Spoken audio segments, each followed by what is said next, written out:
Hello everyone and welcome to this new season, 5th season of Ash News over here. With me on our first show, I'm really excited to introduce to our viewers our new guests in our 5th season, J'remiah, Skiba, and Jake Grant. How are you guys? Good, how are you? Good. I will soon explain a little bit about why this show is so exciting for me. But first of all, let's get to know a little bit of you guys and what you do, like in your, general summary of you guys of what are you doing in your in the truth world and also like everyday life. Well, I'm Jeremiah Skiba. I'm the son of Rob Skiba, one and only child of Rob Skiba, and the host of Skiba News Nation, which is a weekly YouTube broadcast podcast kind of thing. And we do Rumble, YouTube, BitChute, and we're on every major podcast platform too. So that's me.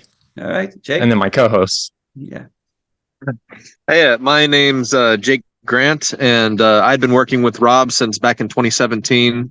Started doing virtual house church with him, and then eventually Rob had hired me to do some work for them, and we've been, personally, I've been doing the conspiracy news video documentary kind of circuit for past 6-7 years now. So I went to all the FEIC conferences. I went to a lot of meetups and stuff like that, and I produced a documentary called "What If the Earth Is Flat?"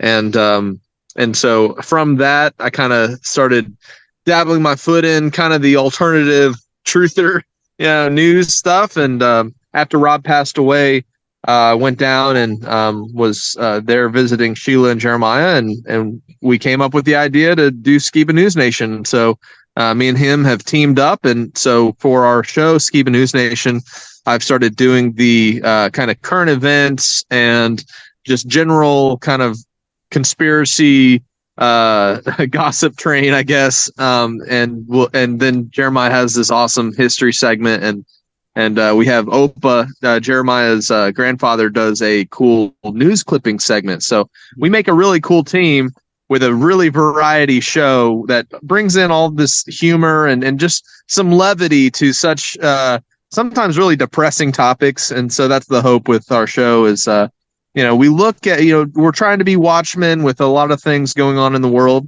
but as well, we want to understand that, we can look at we can peer out at all these different topics without it affecting us, emotionally, personally, and getting us all depressed or anything like that. Yeah, I really like your approach. I love doing the history because those who don't know history are doomed to repeat it. I mean, I feel like that's true with today, and it'll always be true. If we don't know it, we're going to repeat it. Just how it goes. Of course. I really like the style of your show. I became a fan like in the last I think year or so that it's on. Trying to catch it whenever I can. And I also noticed this kind of humor side of it, and because I do also in my channel I have the tendency, I call it Ash News over here, okay? But I try to be the exact opposite of the actual news, which are on the mainstream television, and that goes also with the humor aspect of it, with doing all kinds of humoristic clips and stuff. I just began the first this season of Ash News with a kind of a mock-off of Sesame Street, of Bert and Ernie over there, and about the cameras laws in Israel. I do get you about getting at that with humor, with light spirit, and this is pretty much the approach over here also in Ash News. I will begin this introduction to the show with my monologue. Okay, hope you will bear it in for a few minutes about my introduction with Rob Skiba, and it actually leads out to the way that we made this show over here, and the way that I contacted with you, Jeremiah. And so the reason that I'm so excited for this show is because I feel like it's a closing of circle, okay? Because my awakening for Flat Earth happened beginning of early of 2018, and over there, one of the first ones I met over lecturing about flat Earth and creating content and being really activist about it is Rob Skiba. But besides that, I kind of like hooked up to his videos right at the get-go, because he revealed to me the aspect of connecting flat Earth with the spiritual side and with the actual proof that God is existing. Okay, and for me, it was a big revelation. It was a revelation that I waited up all my life to find out. And I remember, like in the early days that I was learning flat Earth and everything, I was like watching his videos repeatedly. It was like the soundtrack of my house for like a few months, I remember. And then like after 2 or 3 months, I decided that I'm gonna send like an email to Rob, an excited email about me being a fan and being open to flat Earth. And I was also like watching his videos all the time and seeing him struggle with the Hebrew. Okay, and I told him, hey, I can come up and help you with that. Okay, we give you. I am like well studied with the Bible, and I can help him with all kinds of like interpretations from in Hebrew. And so I sent him like this email, and a few days afterwards he called me. Okay, he called me, and it was really exciting, and we talked for about an hour or so. He was also like pretty much thrilled that he's talking to someone from Israel. I know that he had like a really good connection with Israel. I think that he also like visited over here once or twice. And that was our first family trip, was to Israel. Oh, so you've been here too? Yep. Me, my mom, and my dad, that was like our first big family trip, was to go to Israel. Great. You liked it over here? Yeah, I loved it. Cool. So anyway, we talked, and the main thing I got out from this conversation that we had was that he really encouraged me to start off and start doing this independent media, and to start off creating content, everything related to flat Earth, because back then flat Earth wasn't like existed in Israel. It was like now we are like pretty much of a well-established community over here, but back then it was also like almost not existed. And he was actually the first one that I ever the first flat earther that I ever talked with. Okay, so it was also another exciting thing for me.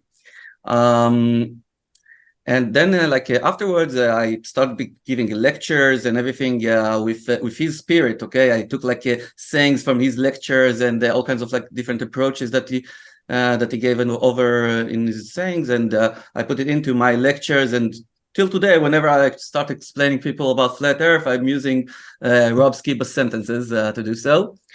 And back in 2019, on actually 4 months, exactly 4 years from today, we started off Ash News over here. And we did that so in Amsterdam, in the Flat Earth Convention, the European one, that was in 2019 in over there in Amsterdam. And when we started it off, we did like interviews with all guys who came over to lecture over there. And I met up with Paul Lindbergh, Paul on the plane. He was the first one I interviewed, and then like afterwards he summoned me over to his show, and we did like a nice show. It was the first hosting of mine in an international show. And then like afterwards, when Rob passed, it was in 2021, right? Also like in September, I think. Am I correct? September, October, I think. 2021, right? Yeah, October. Okay. So back then, like the shockwaves were like hitting Israel as well with the announcement of his death, and I also like been in touch with Paul a few days beforehand, and he updated me about his situation. And then like afterwards, after doing this, after like he passed away, I felt the urge and the need to have like a memorial show for Rob, and I did so with Paul. and I keep like getting excited whenever I'm talking about this show, because this show was really like emotional for me. And beside like Morning on Rob, it was like a show that, I got like all kinds of like consciousness about life in general, and about the place of God in all this. And it's still today like it considered to me like the best show that I ever made. And like it even like we had like an award ceremony in the end of this season, and it was awarded as the best show on that season. Wow. And also like that brings me on to till today, okay, that I'm like meeting with you guys and closing the circle with what I got to do with Rob Skiba. So this is a reason that it's beside like me opening the 5th season and talking to you guys, it's like very touchy and emotional for me as well. That's the end of my speech. And I guess that we will go over to you guys. Do you have anything to comment about what I said? When we decided to do a show, I know that my dad always wanted to reach the younger generation, like me and Jake's generation. And it's so humbling that our core audience is our generation. So it's almost like something that my dad always wanted to do was finally fulfilled, because they're finding his research through our show, which was kind of the idea behind why we even started to continue the legacy. And the word legacy is very important to me, because his research is worth way more to me than anything I was doing previously. So that's why we work constantly on the show. It's definitely a full-time job, but it's very, very fun at the same time. I actually saw yours kind of like creations and dealing with the music and everything beforehand, and also like really liked it and everything. And I'm like really happy that you kind of like switched or whatever to this occupation of yours, and I think that you're doing it very well. Yeah, Jake, anything? Yeah, I think doing shows like this and has just been a wonderful blessing. Being able to keep on. We had such big plans. Working with Rob. Working on Seed and stuff. And when he passed away, it was kind of earth shattering. Like what's going to come out of this? But I think if I learned anything over the years, that I know the Most High has plans in even some of the most dismal situations. And I was going to say about your show, I think that's really awesome. I run into Paul several times over the years. He's a really cool guy, and I think it's really awesome how Rob inspired you to do your show, and how you've been growing it ever since. And I think that's amazing. I think Rob has really sparked a sense of creativity in so many of us. I mean, he touched your life, he touched my life.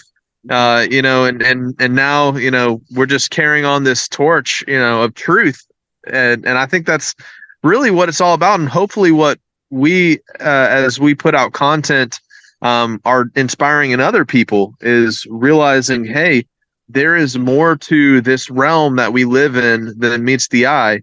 And whenever you start to tap into that truth, you realize that there's a connectivity between us and our creator in heaven, in the spiritual realm, that we've been blinded to at large. And jumping on to that and understanding that this is the truth that the world needs to hear about, is that there's many avenues to wake people up. And especially over the past few years, there have been so many conspiratorial topics that have come to light that are really shaking people to their core, and they're looking for answers. And it's kind of reminds me of that the verse in the scripture that says the harvest is plentiful, but the workers are few, right?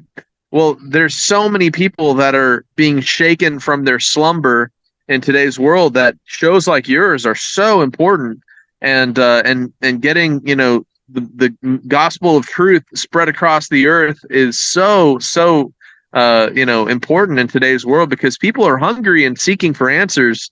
And so I just want to say good job, season 5. That's awesome. Congratulations. Thank you very much. First of all, about Esh News, the interpretation of Esh News is very important.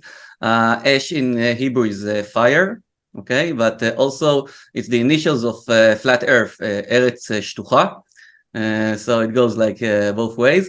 Wow. And also like about the fire aspect of it, it's about, as you said, like carrying the torch, okay? There's like fire over there.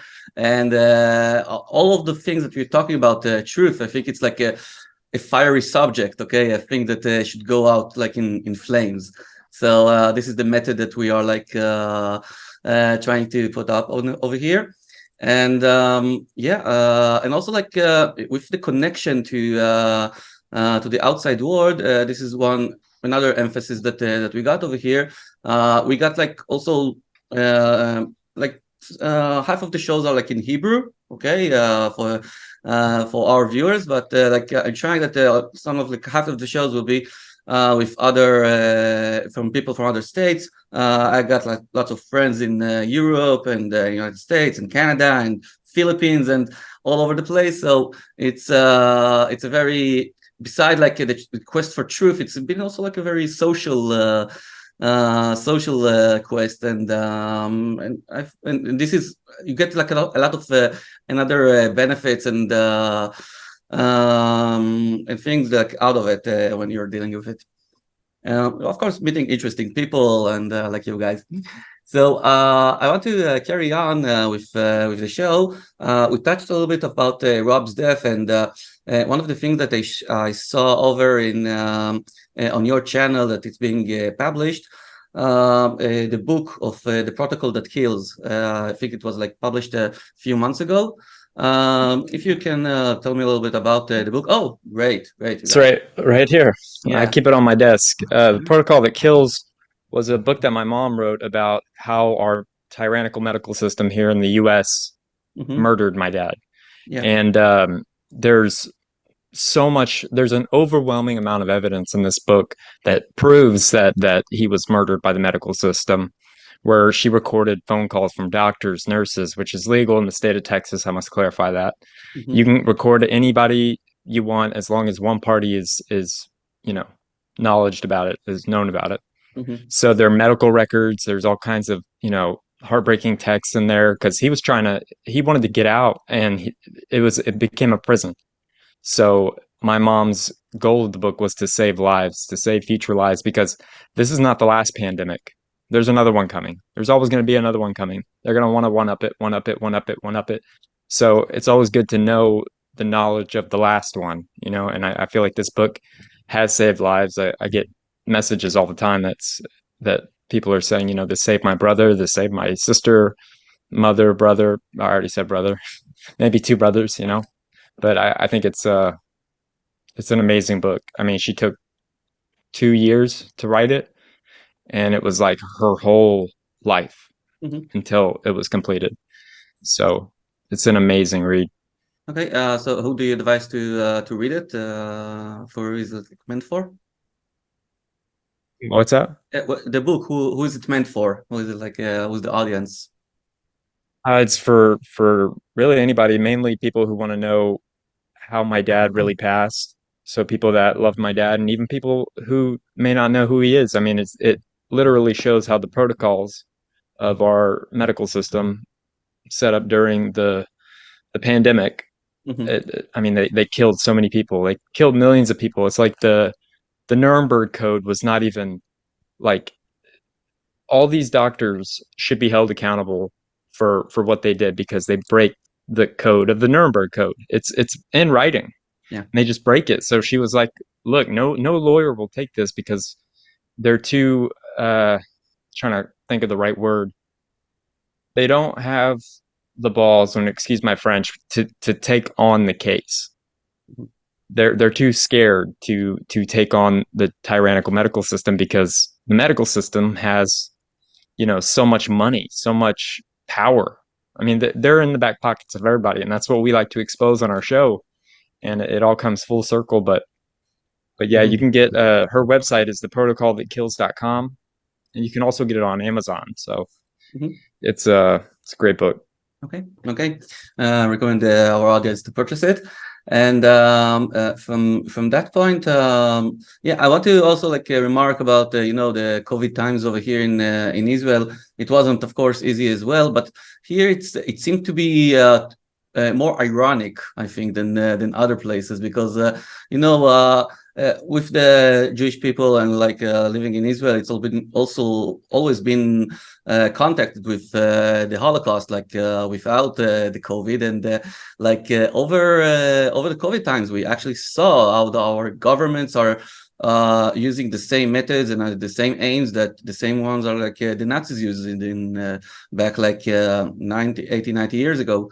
And so it was so tragic and ironic together.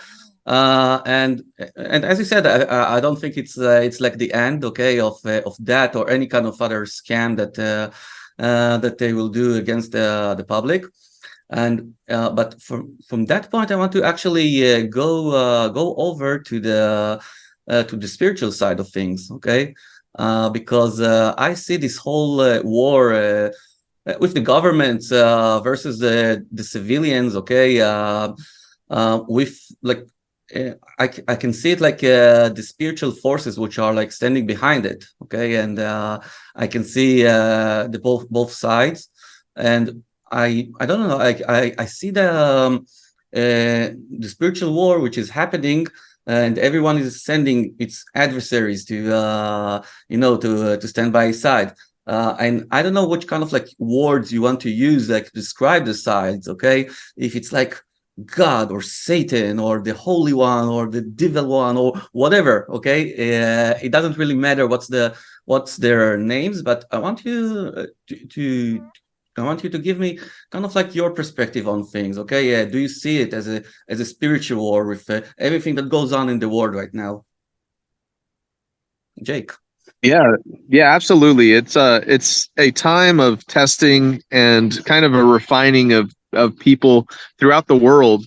I think people who see through the deceptions over the past few years are more keen to see through any coming future deceptions, because if you've held on to comforts, if you've held on to the world that you knew, 5-10 years ago, and then were convinced to give in to whatever deception came down, then I think it means you're more likely to give in the coming future, because we saw it with the COVID topic. They started with masks, and then it was mandates, and then it was vaccines, and then we cycled through these various implementation of control and manipulation from our government.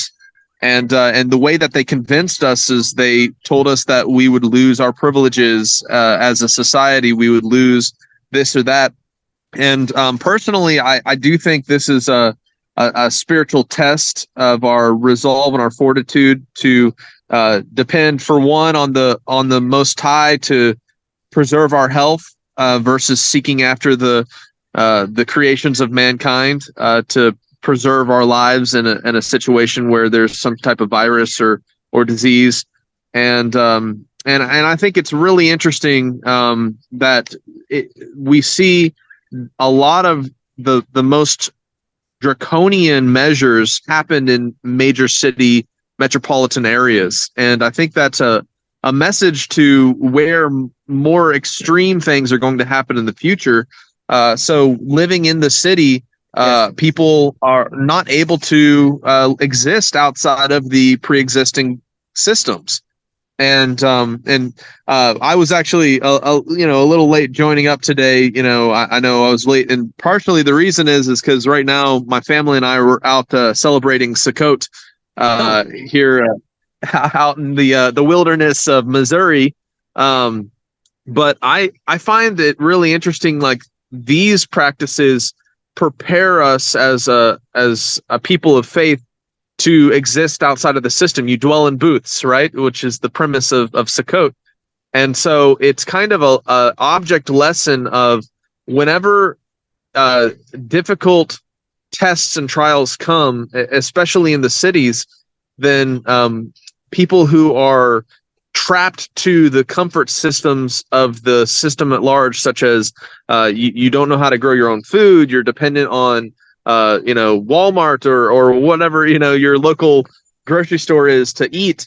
The moment rules are put in place that tell you, hey, you have to follow this or that in order to provide for your family or to be able to leave or go any place. And I think that's really the big test that we saw over the past few years.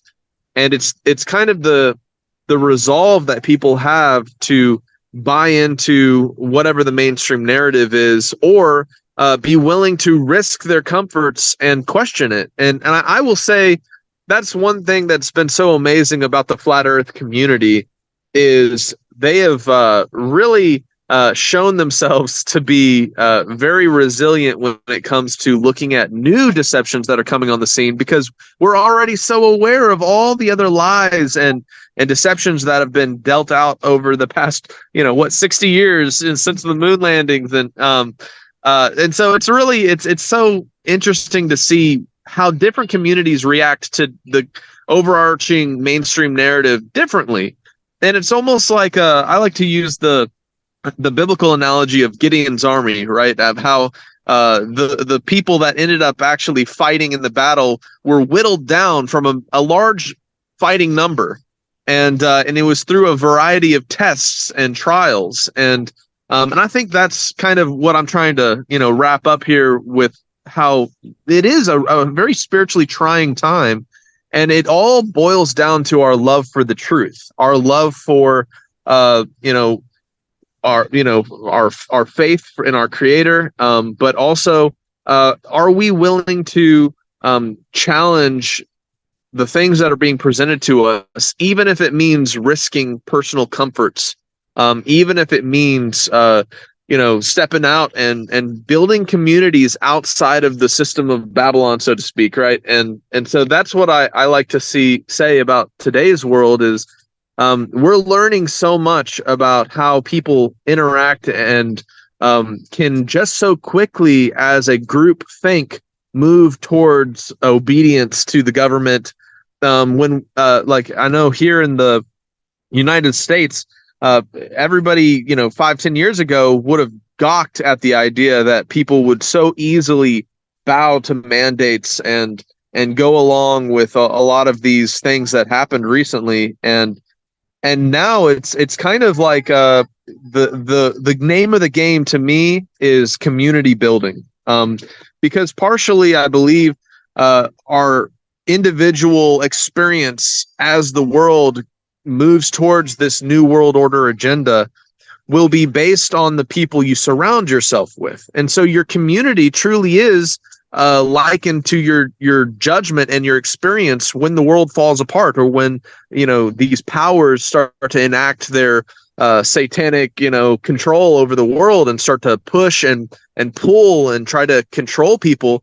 The people that you're surrounding yourselves with becomes very, very important. And I feel for those people that have surrounded themselves with people that completely buy into the mainstream narrative of the world, of what the media is saying, because it makes them it's very uncomfortable to break out of that mold.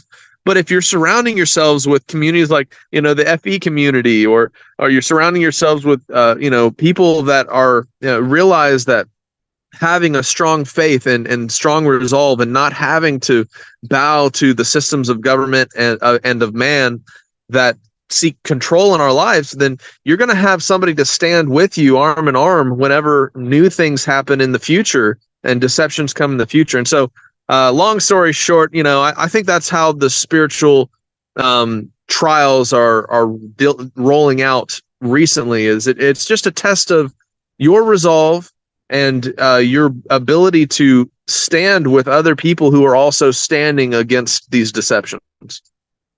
Well said. Well said. Jeremiah, I ask you a different kind of question, and a question that I actually don't know the answer to, about the role of Jake mentioned earlier the believing in God and standing beside God. So how it rolls along with other concept of religion in your perspective? Okay, is there like a connection between the two? How do you see the role of religion nowadays? If it's like right or wrong? Like just like normal religion, like Any kind of Catholicism like and stuff. religion, because like in our concept, which is over here, we have the separation between believing in God, that I know, me, you, Jake, I think that we know what it is, and between the religion itself, okay, whether it's like Judaism or Christianity or Islam, it doesn't matter, okay, but they are all kind of like a representative of how they represent God, okay, and um, for me, like in the last 2 years or so, I kind of like being revealed to the religious lie in some kind of like aspects. And this is also like one of my research topics on this channel. So I'm like pretty much interested to know from you guys, where do you stand on this point? I mean, I think all religion is corrupted now. I mean, that's how I feel about it. Like mainstream religion. I mean, that's why, like what Jake said about the truther community, it's so good to surround yourself with the right people. So knowing people like you and Jake and everybody, us together, we can, uh, as a community, stand together. So All right. Yeah, I you think can on the same thing, you can see how some religious communities were very quick to give in to government mandates, and some were very strong to stand against it. So I think from that alone, there is lately been kind of a differentiation between people who have just been it for the institution and for the the country club mentality, versus the people that are actually there for the right reasons, because they're developing a strong faith that can actually stand against some of the deceptions. So I think that's what's very telling over the past couple of years. You see, in these different religions and faith, groups, who caved so quickly and who was willing to stand. Yeah. And I'll so tell it you was very how. interesting to see. Yeah.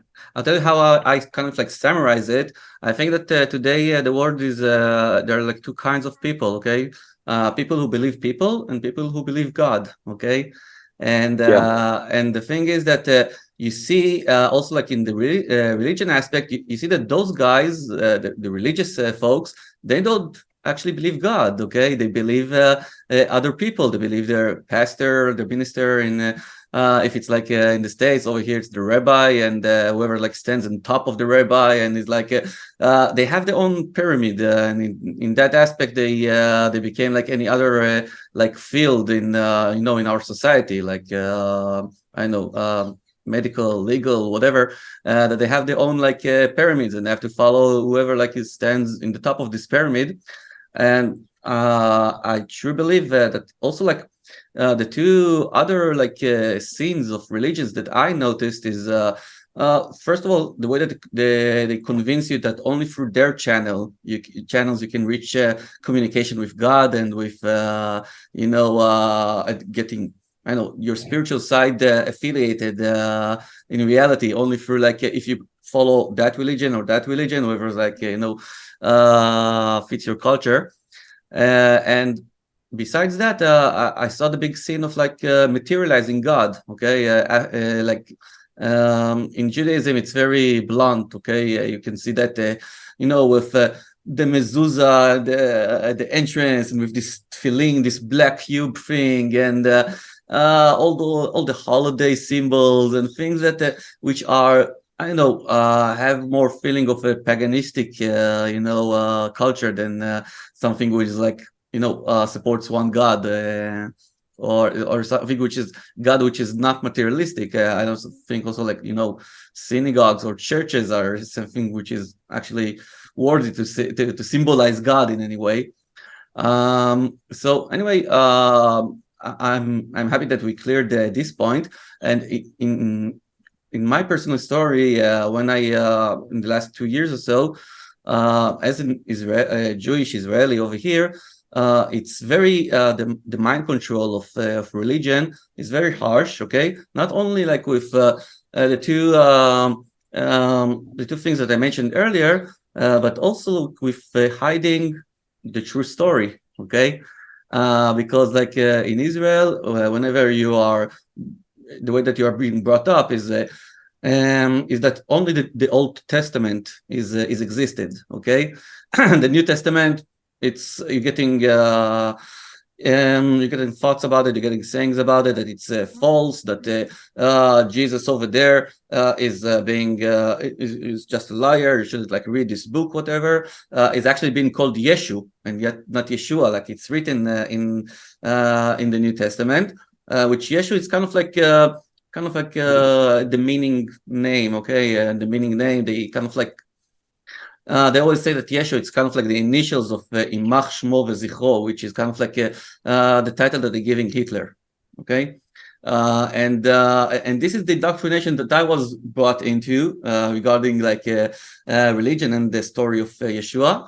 But as I started off my seasons over at Tesh News, I found like a group of people over here in Israel which are Yeshua believers, and those guys like don't really like any kind of like religion, but they really like the scriptures, and they really like the story of Yeshua. And I got like really curious, and like only like 2 years ago I started off reading the New Testament and been acquainted with the story of Yeshua. And the thing that amazed me most is like when I read it and I realized that it's over here where I live, and I know the places that they are talking about. It was the most astounding thing for me is that, in the country that this Messiah, the Son of God, was walking on, he was the most denied, okay? And he's the most cursed over here. And this is the tragic, ironic thing that kind of like jumped into my eyes. And once I started off, like after reading the New Testament and having Yeshua's way or whatever, I started off like, blabbing about it and making it content on my channel. And I got like a very, very, very harsh reactions, okay, of all of this. But anyway, like,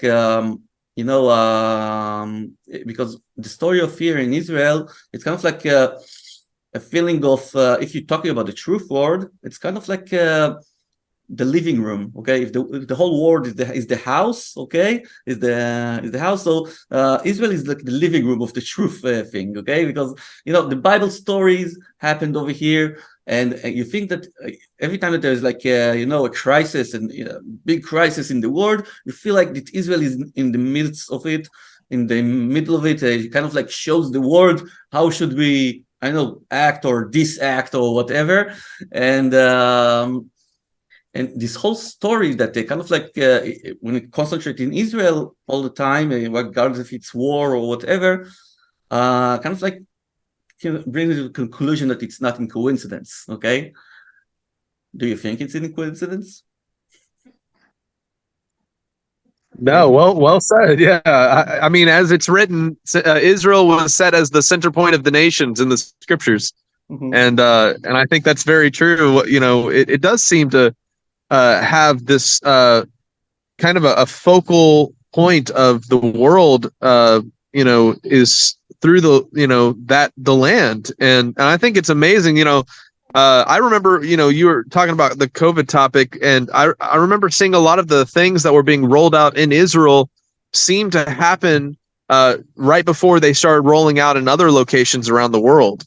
So it was almost like the testing ground for a lot of these mandates and things. And it reminds me of what you're saying. It was really like a place that was kind of like where everything was getting kickstarted, and then you saw it reverberate as in like a pebble being dropped in a pool across the world.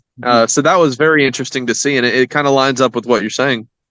In Hebrew, we have this saying, which we are the Ha'am HaNivchar, the chosen people. Okay, but I think that like nowadays it's more like becoming the chosen people for experiments. Okay, yeah. This is how it feels like lately, because also like with with the shots and everything, with the jabs. We were like the first ones. We rushed over to take those jabs, and then everyone took example for what happened in Israel. And anyway, crazy times, okay, and but you can see that how it's been like affiliated in reality, that Israel always has this main role, and for me, it's kind of like felt always that it's also like not a coincidence that I been acquainted with flat Earth, with everything, with the whole truth thing, and like from Israel as well, and like afterwards,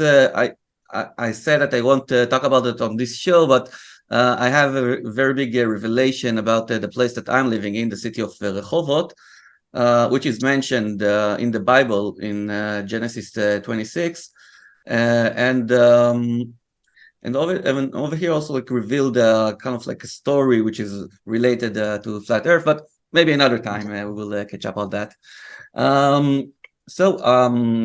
If we already like, I'm interested with you, Jake. You said that you are like celebrating Sukkot right now, but you are also like pretty much known with the story of Yeshua. So, what is your, where do you stand on your affiliation? Yeah, absolutely. I think the appointed times in Leviticus 23 that were given to the Hebrews at Mount Sinai are very important prophetic cyclical patterns that the Almighty has operated with from the beginning of time. Because when the sun, moon, and stars were put into the heavens, it says in Genesis they were put there for sign seasons and Moedim. And so as a believer in Yeshua, I have come to realize that there's incredible prophetic significance to these feast seasons, and the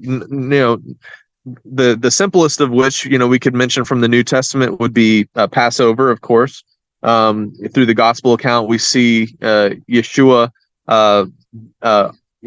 really meeting his cue as in terms of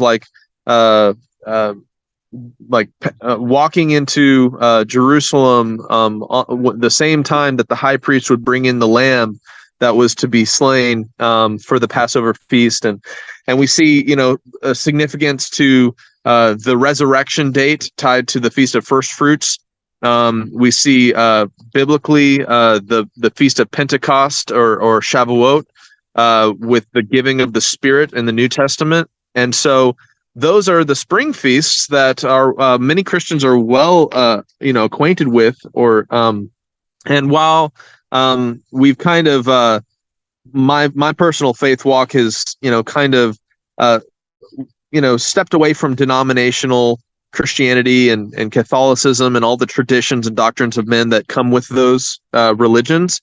I've come to see that practicing the scriptures and walking out the Torah is the commandments of the Almighty, and it reveals identifying characteristics of our Creator through the practice of these things. And so the fall feasts, such as Sukkot and Yom Teruah, the Day of Trumpets, it really does tie in with a prophetic coming future in relation to Yeshua. And we see in the New Testament and in Revelation the Day of Trumpets being associated with the second coming of the Messiah, and we see the Feast of Tabernacles being this wonderful, beautiful time of celebration and remembrance of being full of joy, which represents the time that mankind will be dwelling and living under the commandments of the Almighty.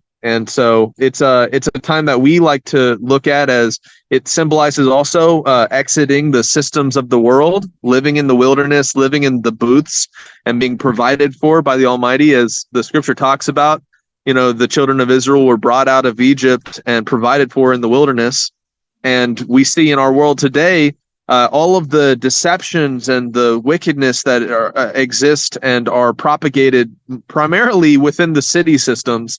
And so it's a time, many of us do still live in cities, that we get to go and live in the wilderness, and we get to remember and be mindful of our Creator and His ways.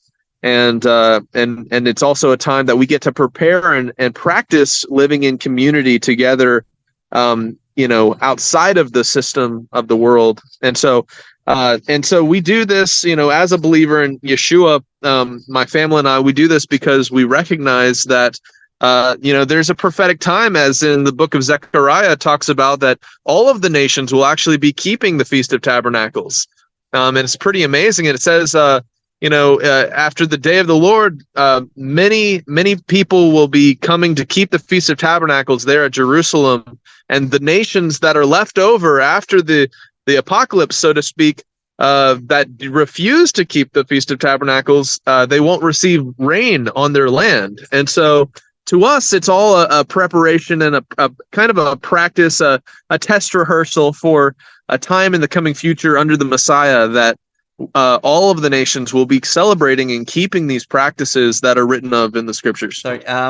We also have a saying in the Haggadah of Passover that every בכל דור ודור אדם חייב לראות את עצמו כאילו הוא יצא ממצרים. In every generation, a person needs to see himself like himself went out of Egypt. And this is, I guess, the thing that happens, okay? Because in each generation we have our own Egypt with their own pyramids and everything. So, I guess we are fitted with that. And thank you for your sharing, Jake. I want to refer the next topic to Jeremiah about the topic of creativity. Okay, we said earlier that this word is kind of like harsh for a truther nowadays, for truthers. So how they can take use of their creativity, of their skills in order to help this situation, in your perception? I mean, you just practice your skills. I mean, if what do you mean by creativity? Okay, or maybe I will phrase it otherwise. Why do you do the things that you're doing? Okay, why are you doing this content creating? What are your goals to achieve, and where is it coming from? Okay. Well, the whole base is truth. We're staying on the quest for truth where my dad left off, and I mean, our goal is to find truth in everything, whether it be current or historical, or we're never really told the full story, I believe. So digging deep and doing deep dives and really finding the root of the issue. I mean, that's what's fun about doing the show, and I mean, the goal is just to bring truth to as many people as we can. For the truth. Okay. Do you see it in the same way, Jake? Yeah, I think many people are gifted with so many talents, and the way they use those talents is dependent on what their purpose is, what way they look at the world, and what drives them. And so when people are motivated by their faith, motivated by a pursuit of the truth, then they can use their creativity to demonstrate those beliefs to a wider audience, because it's often, for example, if we use music as a premise, it's easier for somebody to hear the truth that is put into a beautiful song than to hear somebody preaching at them, for example, or something like that. And so I think that's kind of what Jeremiah and I really look at the realm of creativity for, is like it's just this medium for sharing truth. And to use an example of a parable that was spoken of in the New Testament is the parable of the talents. And while that parable was talking about the investment of the monetary denotion of talents, talents were a representation of money, but if you were to insert the understanding we have of what talents are in terms of our creative ability and our talents that we have naturally, and the investment of those in the world around us, it's an interesting kind of way of looking at that particular parable, which is if somebody is given many talents and they go and they use those talents for the right purpose, then they can really impact many people's lives. They can really influence and share. And that's what we saw with Rob Skiba, right? He was a man of many talents who invested them in the right way. Mm-hmm. And in the same way, that's what I think we're all trying to do. And Jeremiah and I are trying to do, like we recently worked on a song together. We're working on this show together, trying to use our talents for the right purpose. And I think it's a motivation for many people out there to use their creativity for something that will leave a lasting impact on people around them, because many people use creativity for selfish purposes, such as gaining monetary, benefit, or gaining fame and prestige and all this. But if they're using it for the wrong reasons, then who are they truly, serving? They're serving themselves. They're serving, the gods of this world. And but whenever we use our creative talents and abilities and invest them for the purposes of serving, the Almighty, or for exposing lies and sharing truth,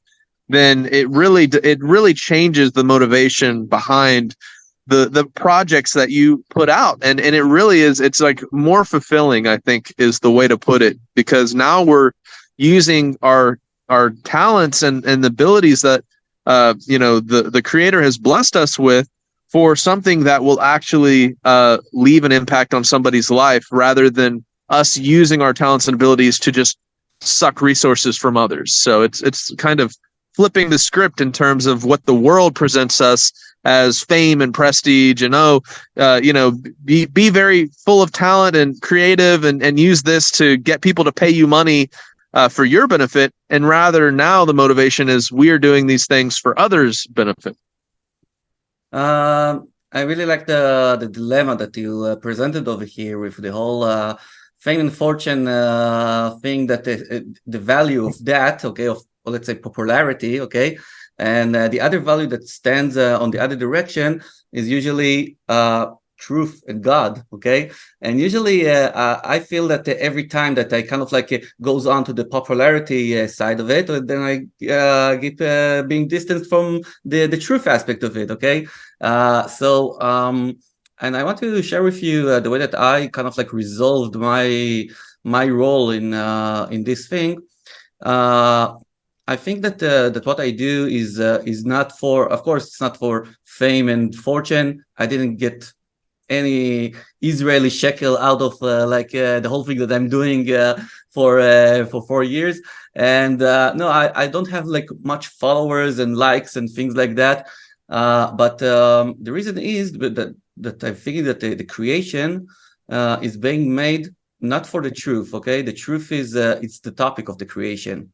But the creation is being made for itself, okay? From what I kind of understood from the creation story and the way that God created the man, he created him in his own image, right? And what I understood out of it is that we're not resembled to God, okay, physically, but we do have the quality, the character that he is most known of, okay? He's the ultimate creator. And he gave us the option, okay, the quality, the skill of creating things, okay, and I think this is what also distinguishes us from all the other animals, okay, which are existing. No one can create the way that we can create.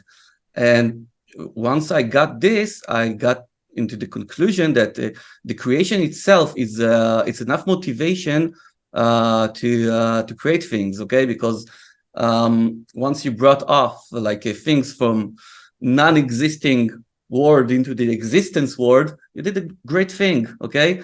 And it really it's not really matter how much likes you got out of it and how many people it reached. It means it matters how much effect it made, okay? How much you were able to affect other people with your creation. And it's not goes by numbers. I think that numbers are the tool of the devil to measure things. And so yes, I want to this is kind of very much summarize the topics that I wanted to talk to you over this show. And I'm really happy that you joined me over here. Any final words that you have maybe for our audience in Israel, for the viewers of Esh News? I know whoever is going to watch this lovely interview. Jeremiah. Well, just everybody should stay on the quest for truth, because that's the baseline of, everything. That's the key to finding your purpose, finding everything. I mean, stay on your quest for truth, whether it be, like you said, creativity or, but do it for the right reasons. Do it for the Most High. Don't do it for yourself. Yeah. And Jake summarized it pretty perfectly. So. All right. Jake's and when Jeremiah, when are you coming back to Israel? I don't know yet. Whenever I'm invited. Okay. Jake's got to come with me though. You already invited, to my place over here. You'll be slumbering over at Esh News Studio. Yeah, Jake. Awesome. Yeah. I would love to come as well, and I'd love to hear your take on your location that you mentioned briefly. That would be great to hear sometime. Okay. About the place you live. Yeah. Oh yeah. I will give it to you briefly. Okay. It's like a 2 minutes conspiracy. Okay. The story of Rehovot, my hometown, is the place I've also been born in, is being mentioned in Genesis 26 with the story of Isaac's well. Okay, when he went over to search for wells that he will be able to continue on with his generation and everything. So he kept fighting over different wells until he came to Rehovot, which is said over there that he called it Rehovot because he made the place too wide for us. Rehovot it's come from the root of Rachav, which is wide in Hebrew. Now, until the year 1890, okay, AD, Rehovot wasn't mentioned anywhere till it was established as a city, as an orchard city in 1890. And then on 1924, a guy named Chaim Weizmann. Are you recognized with that name, Jake? Chaim Weizmann? Professor Chaim Weizmann. It sounds very familiar. I'm not placing it right now. But he's one of the head of the Jewish agency in the early days, and he later on became the first president of Rehovot. Okay. The first president of Israel. And in 1924, before Israel was established, he established a scientific facility in the city of Rehovot. That later on, in the year 1948, he moved over there, okay, to live inside this facility when he became president, which brings up two really odd questions. First of all, why did he decided to establish scientific city in the middle of the orchard city, okay, a scientific residence in the orchard city, and why is he, as the first president, didn't go living somewhere else, like in Jerusalem or Tel Aviv or somewhere bigger, okay? And the third question is being asked that since he moved over here, and especially in the last recent years, Rehovot has changed his name to the Science City, okay? And become all kinds of scientific institutes surrounding this Weizmann Institute, okay?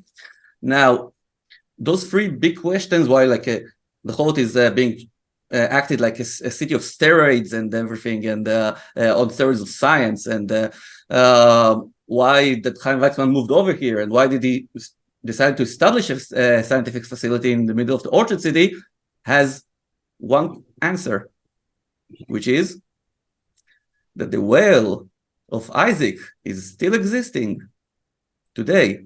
And if it's still existing, so it will be inside the Weizmann Institute. And if it's inside the Weizmann Institute, it will be right by where he lives. And we went over there. We made a nice documentary about this, and we went over there, to this house of him, and this facility looks great. It's amazing, but 50 meters from his house, you can see a crumbling place with broken windows and sheets of birds or whatever, and like over there we put on the camera inside, and what we saw was like a deserted building with only like a water pump in the center of it.